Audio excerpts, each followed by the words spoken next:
This week we celebrate Tu B'Shvat, or the 15th of Shvat, also known as Chag HaIlanot, the festival of the trees, or the birthday of the trees, also the New Year of the trees, it's sometimes called.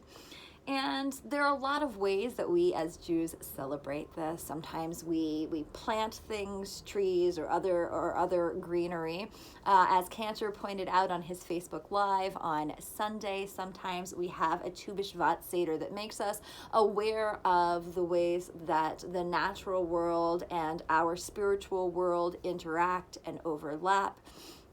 I also think in the modern day, in this 2021, we have an obligation to think about our ecological impact and to think about Tu B'Shvat not as, I don't know, sort of a happy-go-lucky holiday, but really as one for considering and really some in-depth thinking about our impact on the world, and maybe this year it can be a call to change. And so I want to share with you a story that maybe you already know, the one of Choni the circle drawer.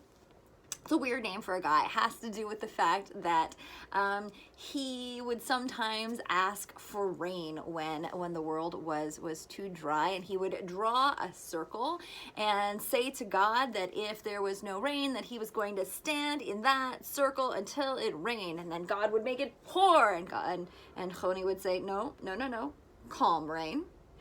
And he actually got called a bit of a blasphemer for doing this, for interacting this way with God, but the sages concluded that he had a special relationship with God, and not all of us could be like, no God, we just want gentle rain, but Choni had that relationship. At any rate, there came a point in Choni, the circle drawer's life, where he was planting a carob tree, and a man came upon him and said, Choni, do you know how long it's going to take that tree to grow and to bear fruit? And he answered, yeah, it'll likely be about 70 years before this tree is fully grown and ready to be in its prime.